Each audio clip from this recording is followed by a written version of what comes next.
African women lured to India. The first day I went there, I looked and I saw so many girls. Forced into sex work to satisfy the demands of African men living in New Delhi.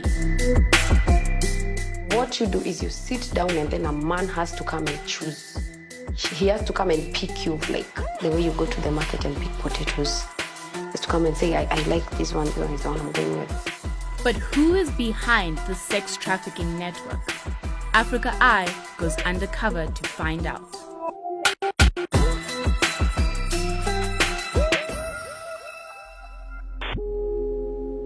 In 2018, BBC Africa Eye investigated the trend of young Kenyan women seeking male sponsors to fund their lifestyles. Grace was one of the women interviewed. I'm Grace. I'm a singer. I'm a musician.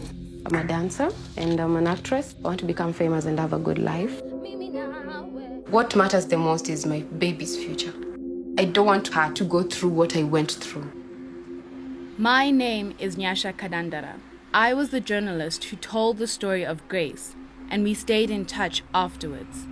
As the series aired, Grace was still struggling to support her daughter. Then, she saw a post in a WhatsApp group offering work in India for dancers and hostesses for tourists. So that girl posted in the group that she's looking for someone who is interested in working in India. Hearing that it's good money, I went for it. I decided, okay. But when she arrived in New Delhi, Grace began to realize she was trapped in a nightmare. And she was sending me an increasingly desperate series of messages. I got on a plane and flew to India. I caught up with Grace in a market. She told me she had been picked up from the airport and taken straight to a brothel.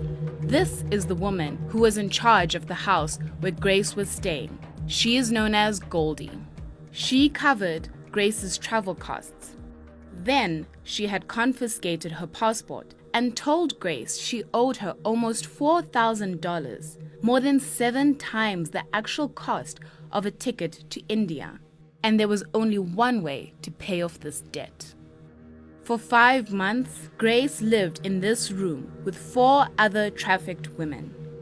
When we met with her, she agreed to wear a hidden camera and take us inside the brutal world of an African Indian sex trafficking ring. Men would visit the flat daily.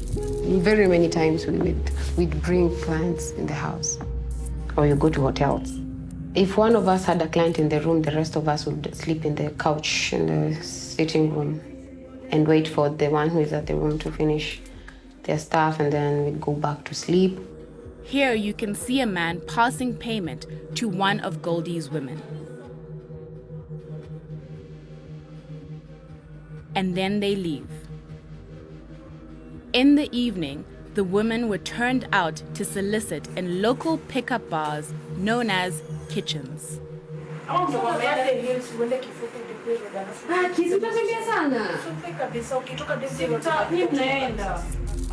The kitchens are illegal clubs set up to cater for many African men who live and work in New Delhi.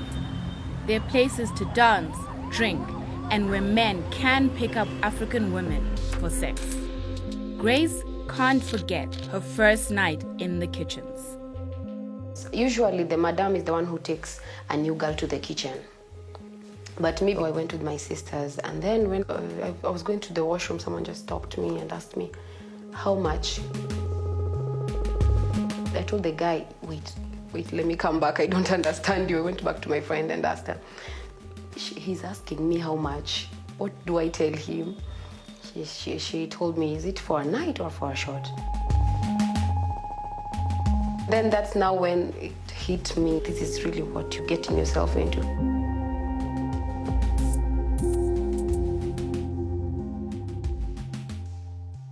And then all of a sudden I'm like, you want to pay me 1,000? 1,000, okay, like, okay, no problem, 1,000.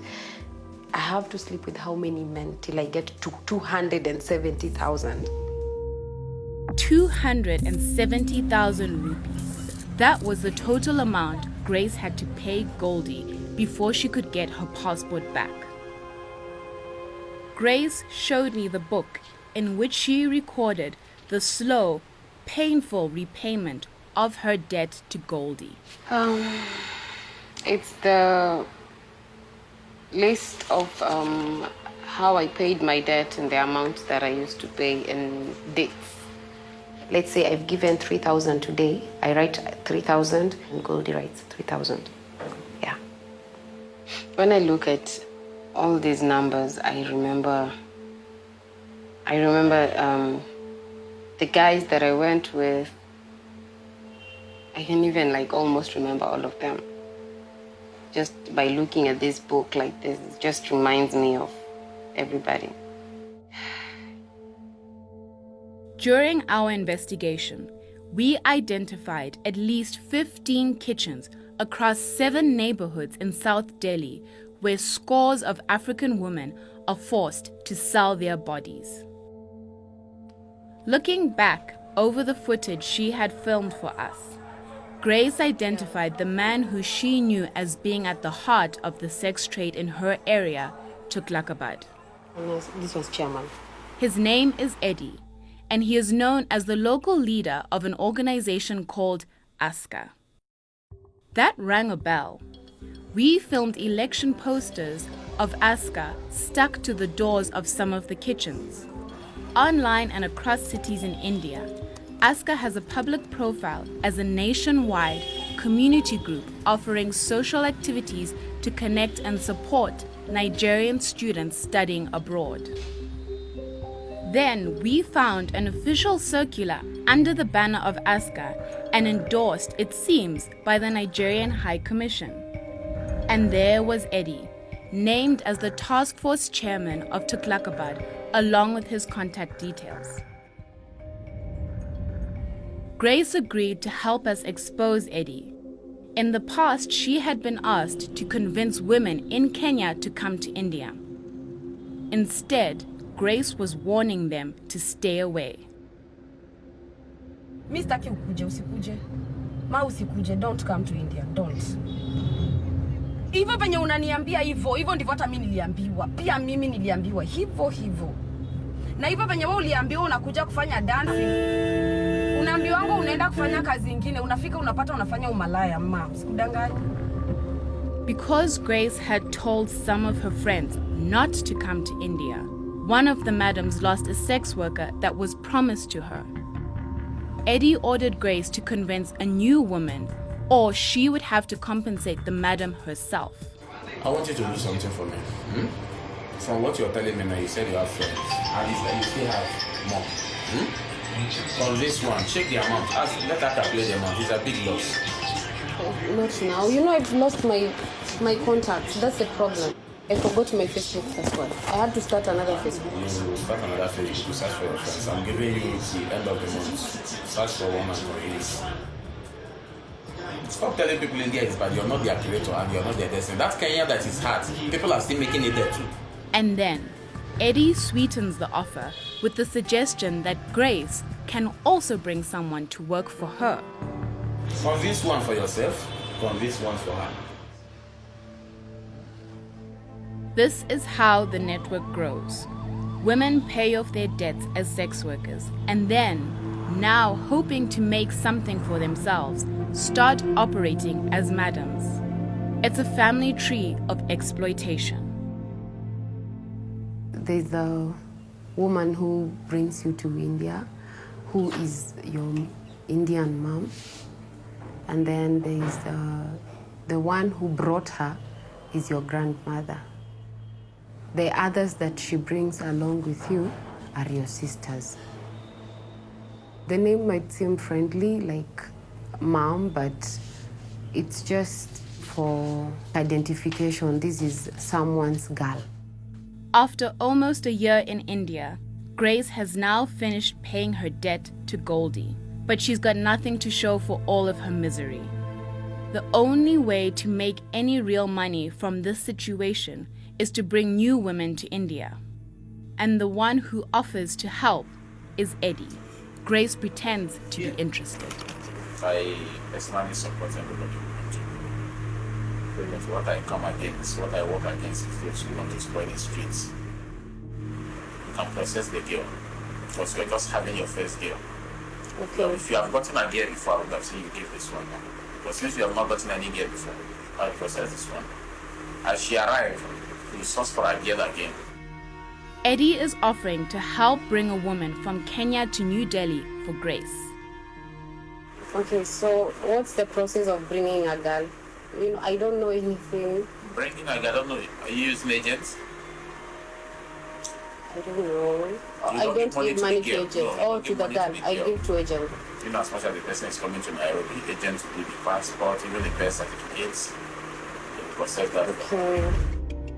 With all this evidence gathered by Grace, we were now ready to confront the chairman. Eddie. Hi, how are you? Good. My name is Nyasha Kadandara. I'm from BBC Africa Eye. We have evidence against you and we want to talk to you about the sex trade that you are involved in. Sex trade? Yes, the sex trade that you are involved in. Women are coming from Kenya to India for sex work. They're forced to work in the kitchens that you run. I don't run kitchens. Listen to me. I am the chairman of all Africans in India. All right? Does ASCA know what you're doing? This is my So you're a idea. proud member of ASCA, so ASCA knows that you are entrapping and exploiting women for sex I don't work. do that. All right? Are you sure? Sure, 100%. We have evidence against you. We have evidence of you saying that you are going to process women, that they're going to come from Kenya to India for sex You work. can show me the evidence. If We do. We have it right here. This Let me is see.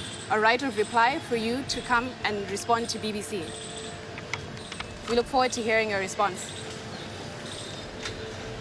All right. Africa Eye contacted Eddie Anide 3 times. He denied trafficking any woman from Kenya to India. Madam Goldie gave no response to our allegations of trafficking and brothel keeping.